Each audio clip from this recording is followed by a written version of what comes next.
Medical line ऐसी है जहाँ ना नौकरी देने वालों की कमी है ना नौकरी लेने वालों की कमी है। इवन अभी गवर्नमेंट भी इन चीज़ों को लेकर के बहुत ज़्यादा सीरियस होने लगी है, क्योंकि इंडिया के अंदर 16 लाख नर्सिंग की वैकेंसीज खाली पड़ी है। आने वाले टाइम पर ये मान के चलो अगले 50 साल तक ये जो नर्सिंग का जो कोर्स रहेगा या जो ये लाइन रहेगी बहुत बूम में जाएगी, और इस लाइन में आने के बाद बच्चों को कहीं भटकना नहीं पड़ेगा। जो हमारे गृह मंत्री हैं हरियाणा के अनिल विज जी, उन्होंने ये अभी नोटिस जारी किया है जिसके अंदर ये कहा है कि अब स्टाफ नर्स नहीं कहलाएंगे, अब नर्सिंग ऑफिसर कहलाएंगे। जीएनएम का जो कोर्स है वो कोर्स कोई भी कर सकता है, मतलब +2 पास होना चाहिए बच्चा और 45% से ऊपर मार्क्स होने चाहिए, वो कोई भी कर सकता है। अच्छी लाइन में जाना चाह रहे हैं, अच्छा जो है अपना भविष्य चाह रहे हैं, तो उनके पास ये लास्ट मौका है जीएनएम के माध्यम से जो है हॉस्पिटल की लाइन में जाने का। सर ने मुझे बताया है कि आजकल फॉरेन के लिए बच्चे जैसे पागल से हैं, मगर उन्हें बाहर जाकर के समझ में नहीं आता कि बाहर जाके करेंगे क्या। तो this is the best way कि अगर आप बाहर जाना चाहते हैं तो जाते ही एक तो आपको ज़्यादा जो है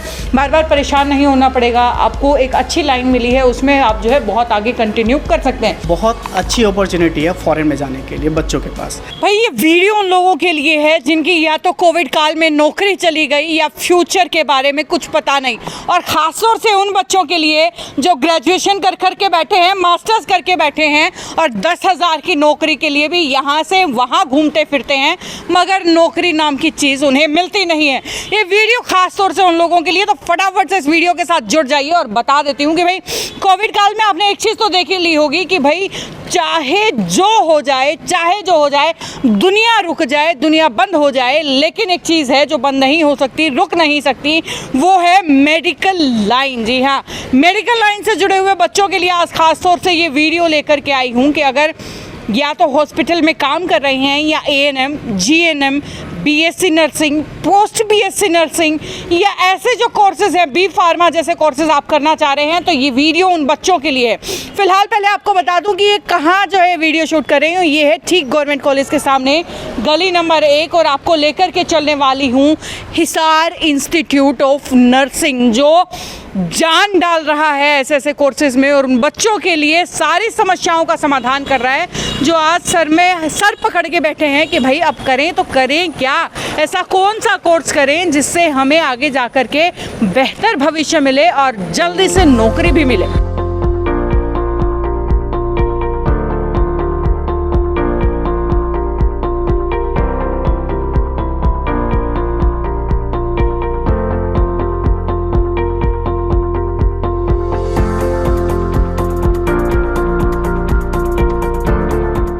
तो भाई अंदर हम आ गए हैं और अतुल जी और दिनेश जी हैं जो फिलहाल यहाँ मेरे साथ मौजूद है। जैसे मैंने शुरुआत में कहा था ना कि भाई मेडिकल लाइन ऐसी है जहाँ ना नौकरी देने वालों की कमी है ना नौकरी लेने वालों की कमी है। लोग ऑलरेडी पहले से बैठे हुए हैं तैयारियों में। जी क्या नाम है आपका? कपिल कुमार। कपिल जी किस चीज़ के लिए यहाँ पे आए हैं? किस चीज़? जीएनएम के लिए यहाँ पे आए हैं। जीएनएम के लिए? हाँ अच्छा, मैंने सुना है जीएनएम तो मोस्टली लड़कियाँ करती हैं, ऐसा कुछ नहीं है? नहीं, ऐसा कुछ नहीं है, इसमें मेल भी करते हैं। मेल भी करते हैं? हाँ जी। चलिए अतुल जी से पूछते हैं। अतुल जी कैसे हो? बहुत बढ़िया मैम, आप कैसे हो? एकदम फर्स्ट क्लास है। तो दिनेश जी आइडिया किस तरीके से आया, जो आपको मेडिकल लाइन में जिस तरीके से लोगों को आप गाइड कर रहे हैं या कंसल्ट कर रहे हैं, उन्हें आइडिया कहाँ से आया है? काफ़ी स्टूडेंट आते थे हमारे पास, वो इसी चीज़ से लेकर परेशान थे कि कहीं उनका एडमिशन कैंसिल हो जाता था, कभी टाइम पे कोर्स कंप्लीट नहीं होना। 2013 से स्टूडेंटों का कोर्स कंप्लीट नहीं हुआ HNRC के थ्रू। ठीक है। उसके बाद हम लोगों के पास ये हुआ कि हम एक सेंटर ओपन करते हैं, बच्चों का ये सारा जो भी उनकी प्रॉब्लम है उनका सॉल्यूशन निकालते हैं। उनका सॉल्यूशन जो है एक ही छत के नीचे हम दे देते हैं उन्हें।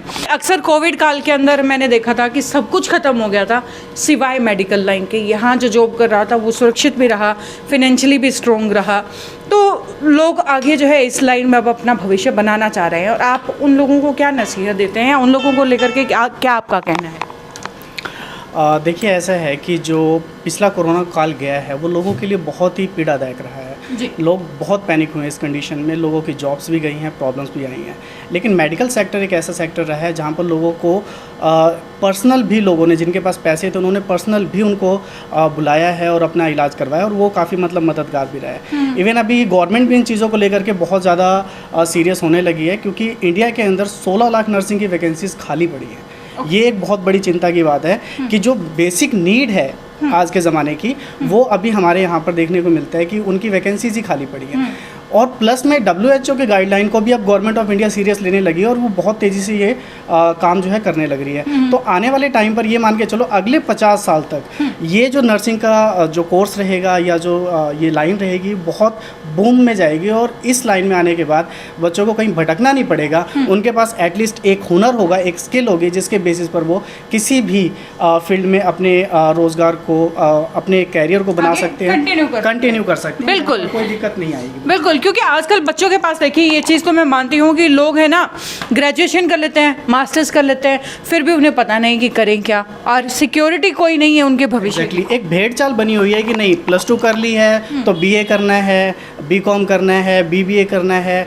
ठीक है, एक टाइम था कि आप इसको कर सकते हो, लेकिन जॉब की आप देखो ना गवर्नमेंट जॉब कितनी निकल रही है पिछले 10 साल से। अगर हम देखते हैं गवर्नमेंट जॉब के सेक्टर को या उससे पहले भी देखते हैं तो बहुत ही ज़्यादा प्रॉब्लमेटिक रहा है। और अब तो हरियाणा गवर्नमेंट ने जो हमारे गृह मंत्री हैं हरियाणा के अनिल विज जी, उन्होंने ये अभी नोटिस जारी किया है जिसके अंदर ये कहा है कि अब स्टाफ नर्स नहीं कहलाएंगे, अब नर्सिंग ऑफिसर कहलाएंगे। ओके, अब स्टाफ नर्स जो है नर्सिंग ऑफिसर्स बन गए हैं। एग्जैक्टली, जो स्टाफ नर्स हैं अब उनकी जो रिकॉग्निशन होगी ना अब वो नर्सिंग ऑफिसर की होगी। ऐसा इसलिए किया जा रहा है ताकि लोगों में अवेयरनेस बढ़े और लोग जो है रिस्पेक्ट भी दें जी इस चीज़ को लेकर के, जो चलिए, उनकी लाइफ को बचा रहा है। बिल्कुल। अब इन कोर्सेज के बारे में प्रैक्टिकली ज़मीनी तौर पर जो है बात करते हैं। बात करें जिस तरीके से कोर्सेज की बात करें ANM या GNM, बहुत सारे हॉस्पिटल्स हिसार शहर के भी ऐसे हैं जहाँ पर लोगों के पास है ना प्रोफेशनल डिग्रीज तो नहीं है बट प्रैक्टिस है, एक्सपीरियंस है, लेकिन कहीं ना कहीं सैलरी में मार खा जाते हैं।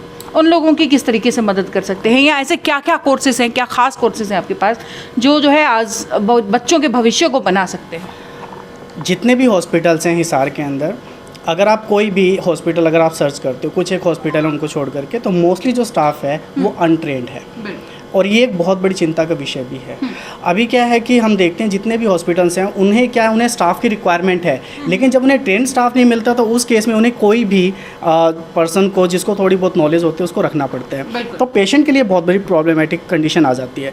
इसी चीज़ को देखते हुए गवर्नमेंट ऑफ इंडिया ने अब बहुत ही जल्दी ये नोटिस आने वाला है कि जिनके पास डिप्लोमा नहीं है, जिनके पास डिग्री नहीं है, अब उनको फर्दर कंटिन्यू नहीं किया जाएगा। तो ये उनके लिए भी बड़ी चिंता की बात है। जो लोग बिना स्किल के ये काम कर रहे हैं तो उन्हें अब ये कोर्स करना पड़ेगा।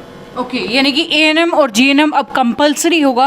अगर आपके पास है तो ही आप जो है किसी भी हॉस्पिटल में अपनी सर्विसेज दे सकते हैं। एग्जैक्टली, ये चीज़ आने वाली आगे टाइम पर। और जितना जल्दी, एक चीज़ और मैं आपको बता दूं कि अभी क्या है कि GNM का जो कोर्स है वो कोर्स कोई भी कर सकता है, मतलब +2 पास होना चाहिए बच्चा और 45% से ऊपर मार्क्स होने चाहिए, वो कोई भी कर सकता है। ऐसा नहीं है कि कोई मेडिकल लाइन का बच्चा तो वही जाएगा। लेकिन अगले साल से ये सुनने में आ रहा है, कुछ नोटिस भी आए हैं ऐसे कि सिर्फ मेडिकल स्टूडेंट्स ही इस कोर्स को कर सकेंगे। यानी कि ये आखिरी साल है खासतौर से उन बच्चों के लिए जो भाई अच्छी लाइन में जाना चाह रहे हैं, अच्छा जो है अपना भविष्य चाह रहे हैं, तो उनके पास ये लास्ट मौका है GNM के माध्यम से जो है हॉस्पिटल की लाइन में जाने का। बिल्कुल, ये लास्ट चांस हम मान रहे हैं। देखो आगे का किसी को नहीं पता क्या होगा, लेकिन जहाँ तक हमें नॉलेज है तो अगले साल से ये कंपलसरी कर देंगे कि जो मेडिकल के स्टूडेंट हैं सिर्फ वही ये कोर्स कर पाएंगे। जी, अभी आपसे डिस्कशन हो रही थी काफ़ी देर पहले, तो आपने बताया था कि जो आजकल जो बच्चे नीट कर रहे हैं खास तौर से,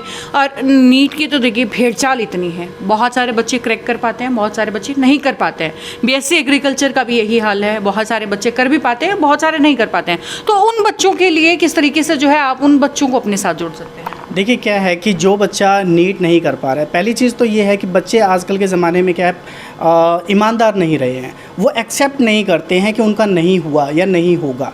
ठीक है, तो सबसे पहले अपने अंदर की स्किल को देखो, अपने अंदर उस जुनून को देखो कि क्या आप उस जुनून को कर सकते हो, हासिल कर सकते हो। अगर कर सकते हो तो कंटिन्यू, आप डॉक्टर बनो, आप MBS डॉक्टर MD बनो। लेकिन अगर आपको लगता है कि आप जस्ट टाइम वेस्ट कर रहे हैं तो मैं उनके लिए कहना चाह रहा हूँ कि मौका है 7 अक्टूबर पंडित BD शर्मा यूनिवर्सिटी की लास्ट डेट है BSc नर्सिंग की अप्लाई करने की। ठीक है, हम बच्चे के एप्लीकेशन से लेकर के एग्ज़ाम तक पूरी असिस्टेंस देते हैं बच्चे को, ताकि उसको कोई प्रॉब्लम ना आए। एक चीज़ और होती है कि बच्चा अगर नर्सिंग में चला भी जाता है, एक चीज़ तो ये है कि जो जिनका नीट नहीं हुआ क्रैक, जिनके पास और फर्दर ऑप्शन नहीं है, वो BSc नर्सिंग करके नर्सिंग ऑफिसर बन सकते हैं, उससे आगे भी जा सकते हैं। प्लस में क्या है, एक चीज़ और है कि जो बच्चे जिनको नीट में नहीं हो रहा है वो तो जा ही रहे हैं। प्लस में क्या है कि अभी उनके पास एक ऑप्शन है, अपॉर्चुनिटी है, क्योंकि सबको मार्क्स पता चल गए हैं और कट ऑफ भी देखो इस बार 100% जो बच्चे हैं वो पास हुए हैं और पिछले साल से भी एग्ज़ाम डिले होते आए हैं, तो इस बार कट ऑफ बहुत हाई जानी है नीट की। और बीएससी एग्रीकल्चर का तो पता चल ही गया उनको, तो उनके पास एक ऑप्शन है कि वो बीएससी नर्सिंग के लिए अप्लाई कर सकते हैं। उन्हें कॉलेज का नहीं पता किस कॉलेज में जाना चाहिए, किस कॉलेज में नहीं जाना चाहिए, तो हम बच्चे की एप्लीकेशन से लेकर काउंसलिंग, कॉलेज, एवरीथिंग भी जितनी भी चीज़ें होती हैं सब कुछ हम इंक्लूड कर देते हैं उसके अंदर। अच्छा, इन बिटवीन एक चीज़ और एक सवाल है कि आजकल है ना एक बड़ा ट्रेंड चल रहा है फॉरेन की तरफ मूव ऑन करने का। मेडिकली अगर हम बात करें कि मेडिकल लाइन से कोई भी बच्चा जुड़ के जीएनएम करके, एएनएम करके या बीएससी नर्सिंग करके किस तरीके से फॉरेन में अपना भविष्य कैसे बना सकता है? बहुत अच्छी अपॉर्चुनिटी है फॉरेन में जाने के लिए बच्चों के पास। कैसे? जिस बच्चे ने जीएनएम का डिप्लोमा कर लिया है, जिस बच्चे ने बीएससी नर्सिंग की डिग्री करी है, ऑनर्स की डिग्री है ये, उन बच्चों के लिए एक सिंपल सा टेस्ट होता है आइल्स का, जस्ट उनके इंग्लिश लैंग्वेज का टेस्ट होता है। अगर उन्होंने वो क्रैक कर लिया, उसके बाद कुछ कंट्रीज़ की कंडीशन होती है कि वो अपना टेस्ट लेते हैं, लेकिन वो नॉर्मल होता है टेस्ट। हमारे इंडिया की तरह बहुत टफ टेस्ट नहीं होते हैं, उनके नॉर्मल टेस्ट होते हैं। वो करने के बाद आप यूरोपियन कंट्रीज़ में चले जाओ, आप कनाडा के अंदर चले जाओ, अमेरिका के अंदर चले जाओ, ऑस्ट्रेलिया, न्यूजीलैंड, बहुत अपॉर्चुनिटी है। क्योंकि वहाँ पर देखो एक सिंपल सा कॉन्सेप्ट आप समझो कि वहाँ पर बच्चे 18 के बाद फ्री होते हैं, उनके पास ऐसी कोई कंडीशन नहीं होती है कि उन्हें अपने माँ बाप की सेवा करनी ही है। तो ऐसे में जितने भी संपन्न परिवार के लोग होते हैं वो क्या करते हैं, एक पर्सनल अपने पास एक असिस्टेंट रखते हैं जो उनकी किसी भी प्रॉब्लम को देख सकता है, शूट आउट। हाँ बिल्कुल, तो पर्सनल नर्स रखने का वहाँ पर कॉन्सेप्ट है। तो ऐसे बच्चों के लिए बहुत अच्छी अपॉर्चुनिटी है कि वो फॉरेन में भी जा सकते हैं। बिल्कुल, ये बहुत अच्छा जो है सर ने मुझे बताया है कि आजकल फॉरेन के लिए बच्चे जैसे पागल से हैं, मगर उन्हें बाहर जाकर के समझ में नहीं आता कि बाहर जाके करेंगे क्या। तो this is the best way कि अगर आप बाहर जाना चाहते हैं तो जाते ही एक तो आपको ज़्यादा जो है बार बार परेशान नहीं होना पड़ेगा, आपको एक अच्छी लाइन मिली है, उसमें आप जो है बहुत आगे कंटिन्यू कर सकते हैं। तो भाई आज की ये वीडियो यहीं तक, लेकिन इस वीडियो में बहुत कुछ है जो आपके काम का है और शायद आपको एक बार ज़रूर आना चाहिए हिसार इंस्टीट्यूट ऑफ नर्सिंग में। एड्रेस जो है फ़िलहाल नीचे चल रहा है और उसके अलावा नंबर भी जो है फ़िलहाल आप नीचे स्क्रिप्ट पे देख पा रहे होंगे। इस नंबर पर फ़ोन कर सकते हैं यहाँ आने से पहले और बातचीत करके जो है आप यहाँ पर आ सकते हैं। खैर, ये खबर यहीं तक, आगे भी खबरों का सिलसिला लगातार जारी रहेगा। देखने के लिए जुड़े रहिए सिटी न्यूज़ के साथ। नमस्कार सर, आप लोगों का बहुत बहुत धन्यवाद। धन्यवाद मैम।